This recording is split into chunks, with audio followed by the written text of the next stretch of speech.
Greetings and welcome to Creative Consulting Dreams Inspirational Talk Show. I am your host, Beverly Brown, and I just want to say thank you so much for joining me today on YouTube, Facebook, Instagram, whatever method that you happen to see me today. Thank you for joining me. Creative Consulting Dreams Inspirational Talk Show is talking to everyday people about their goals, their dreams, their vision, but mainly it's talking to them about the obstacles that they face in order to achieve their dreams. And that's the main thing that I want to get out to everyone, to let you know that you may be going through a lot, but there are many things that you can do to overcome it. And I have visionaries and wonderful people that will be on the show to help you to do that. And today, I have a really special guest to me. She's a mentor to me. She's a friend. She's my sister. She's practically everything, and I just look up to her because she's shown me so much over the last few years just being in her presence. So today, I get to let my audience meet my beautiful friend, mentor, and somebody that I really care deeply about, Dr. Brenda Combs, and just wait till you hear her story. Hey, Doc, how are you? Hey, Beverly, I love you too, sis. Hey, y'all, Dr. Brenda Combs. Yes, so Dr. Brenda Combs, you got the platform. I mean, because you're a speaker, you're an author, you're a playwright, you're an editor. I mean, the list just goes on and on. So I'm just going to give you the platform, and please let the people know about you and what you're about. All right, well, thank you, my sister. So, my name is Dr. Brenda Combs. I am the ambassador of Inspiration and Achievement. And I'll just give just a little background. Okay, that would be good. About myself. So I was actually born in Mississippi, and I admit that. I often refer to it as a third world country, but in the big picture, I do love Mississippi. It's where I'm from. And I'm Louisiana. We're right next door. We're Southern girls. We neighbors. We cousins, if nothing else.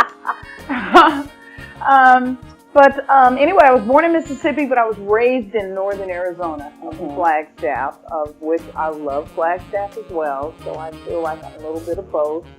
Yeah. And I was very fortunate that my parents raised me. They put such huge emphasis on education.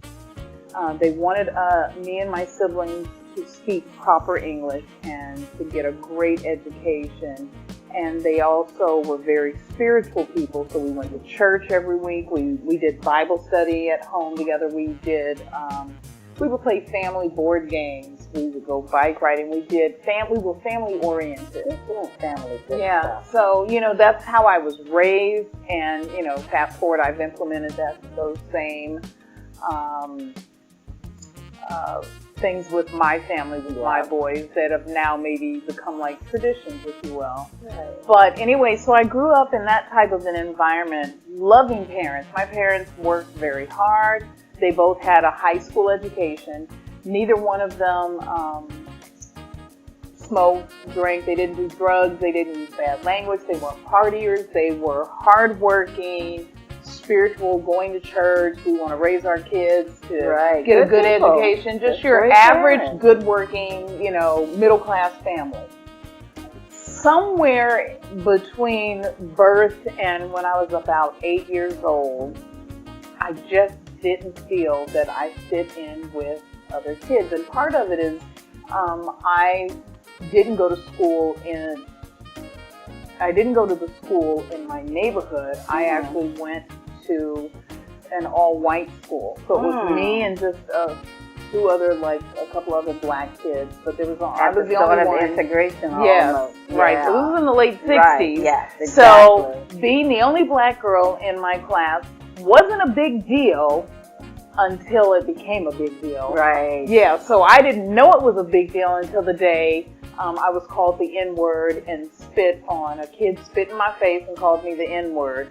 Then it became a big deal because I had no idea before then. But once it happened, it changed me forever. Okay. Because it was so significant. I was embarrassed. I was hurt. Right. I ran up to the teacher and said, hey, Miss Duncan, Rover spit in my face. And her exact words to me were, Brenda, wipe your face and get in line.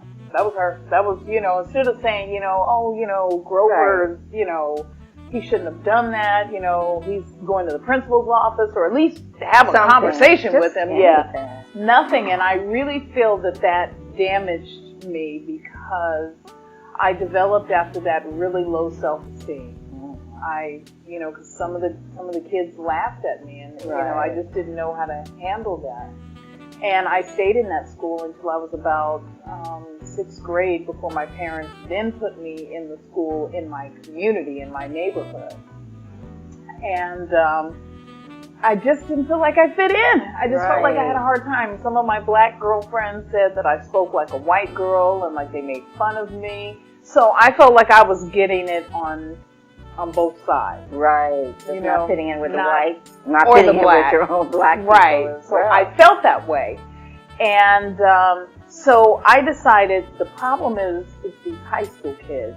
So let me get out of high school and go to college. Maybe I'll fit in there. Right. So I went to summer school, got all of my high school credits, graduated early, started college, and lo and behold, I didn't fit in with that crowd either because they were more mature. I was just a little high school girl. I didn't know what I was getting into. I really was not prepared for that experience. However, I still tried to stick it out because it was exciting to me because I was with older, more mature adults. And that is where I met that crowd that likes everybody, the party group. Don't I know about that, being from New Orleans and all? Yeah, of course, yes. Oh, yeah. Yeah, so you can speak on that a little bit. Yeah. And so I met that crowd, and they welcomed me in with open arms. With everything. And so not only did they introduce me to partying and drinking, but also drugs.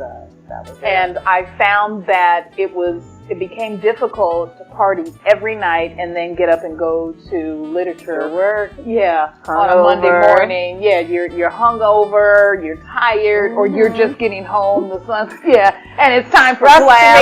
So yeah, it's like, I can't make it to class, and eventually, my grades started to slip. I eventually dropped out of class, and the difference between me and those girls went on to graduate from college. I ended up dropping out of school. Exactly. And so that led me to just getting a job and working, just being a regular person, but not finishing school. So I did feel that there was something lacking from an educational or an academic perspective. Right. But I still, even though I was working, I still continued to party. And then eventually, Lord, crack came on the scene. And that, again, changed my entire life. From the first time that I ever tried crack cocaine, I was immediately addicted. Yeah. And this is what led to your 10 years homeless. 10 years of being homeless 10 because years homeless. my addiction was so severe and so strong that drugs meant everything to me. Right. I mean, it took control over everything.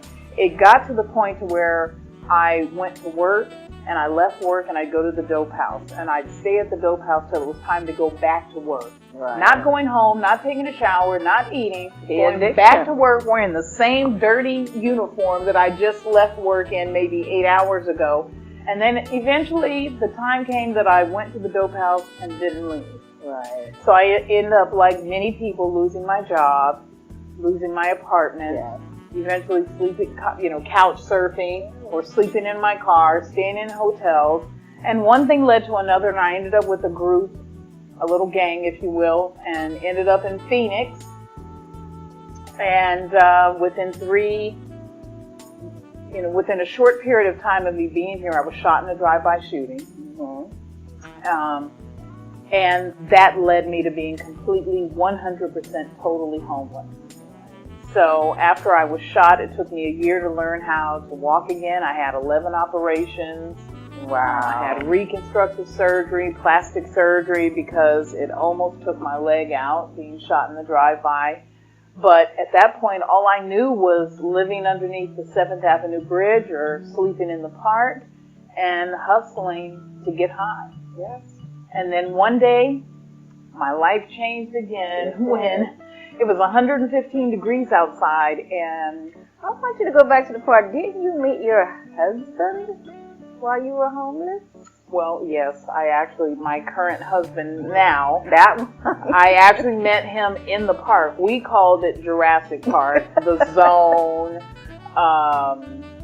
the islands. I actually met him. We used to rob and mob together. Oh, yeah. We would hustle just to get high, to survive, to eat, to have, to get a room. Do what they have to do. When you're homeless, you do what you have to do. That is what we did. And granted, I never saw him as a boyfriend, a mate, or nothing. He was just someone that I would mob and rob, but he was someone that I knew that other people were afraid of.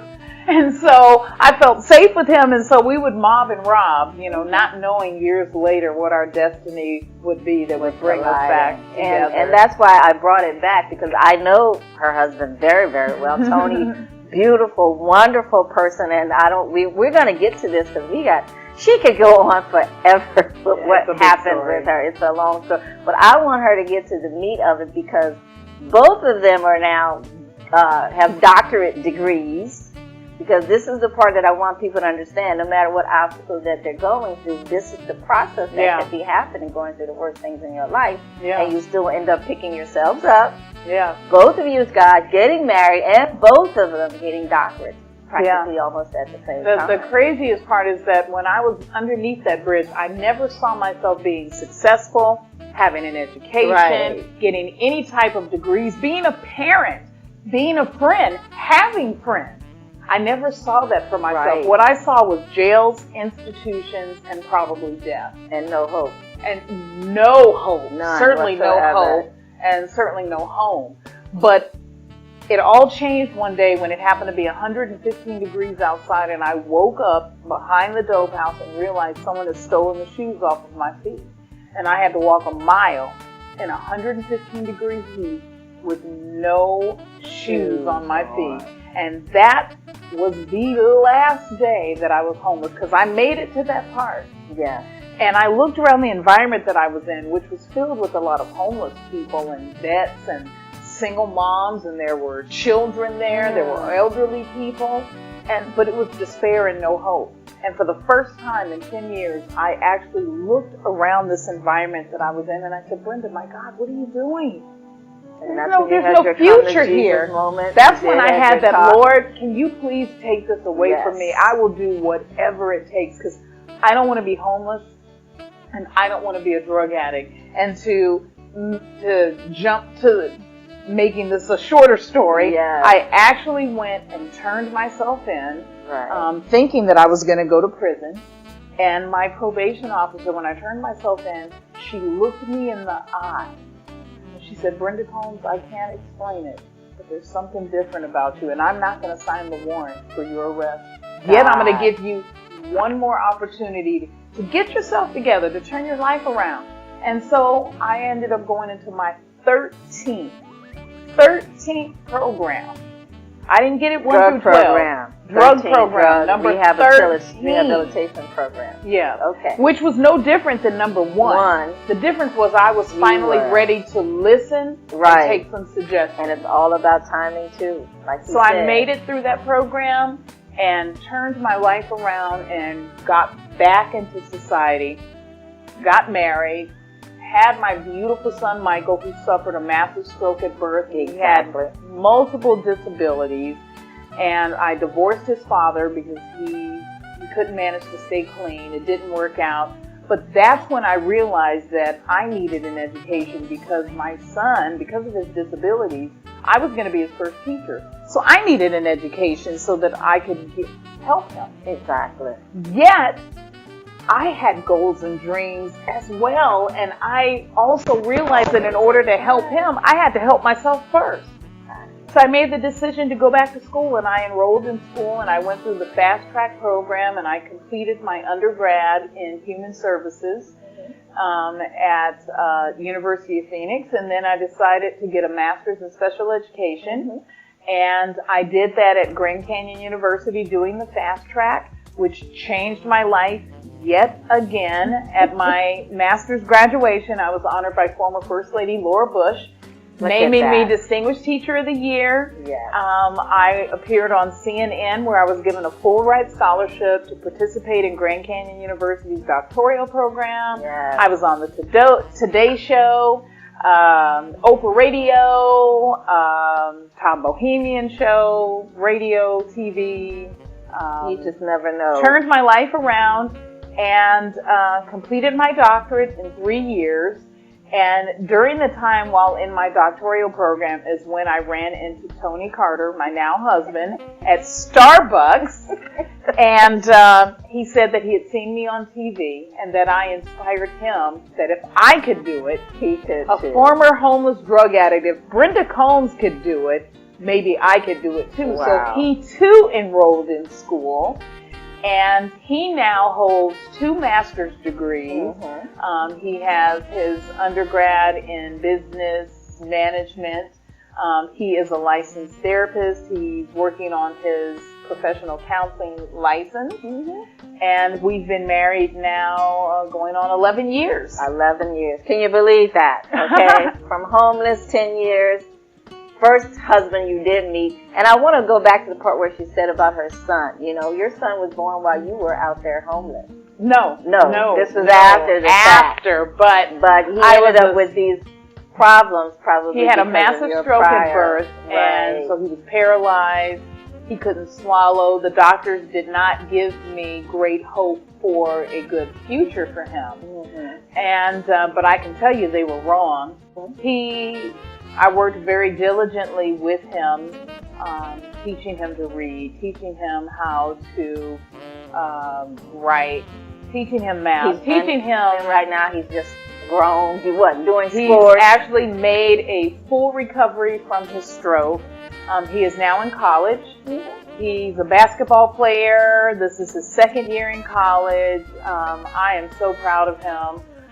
And because of Michael, when he started high school, he brought home 4 boys who needed a place to stay, who needed love, who needed a family. And because of that, we have, we adopted Milkus, but I have bonus sons who are my boys. I love them for life. Michael went from being an only child to having brothers. And even to this day, you know, they're all out of high school. Some are in college. You did a beautiful job. They're doing their own thing. I mean, you know my boys. I love them dearly. Yes. Changed my life completely. Yeah. And that's just her personal life. And in essence of time, now if we have time, we now have to talk about you're published author, you're editor, you publish books, you write stories, you write plays. I'm in one of her movies and have been in her plays. So you've been in all of my plays. All of yes, I have. So I became an let's try to entrepreneur. do that. In essence, we're closing the program, but we got to get to the juicy part of all that you become from all of those obstacles that she faced. Please, people, listen to this. This woman is just so powerful and is doing so many great things after all that she went through. So show us books, whatever you have. Well, the main thing is that I wanted people to realize that they already have inside of them what it takes to make their goals and dreams become a reality. So the best way that I could do that was to share my own story. And so I started my own publishing company called BRC Publishing and decided to share my story, finding my shoes, and just telling my story with pictures. There's pictures in here. Oh, and when I read it, I'm like, oh my God. It's very raw. Yes. It's very transparent. I mean, I share the nitty gritty, yes. the good, the bad, and the ugly. The very ugly. And after I started my, and this became a bestseller on Amazon. Right. And after that, I decided to share even more, but to help other people. And so I wrote Letters of Inspiration. It's a journal that covers the letters of the alphabet, but inspires you to follow your goals and your dreams.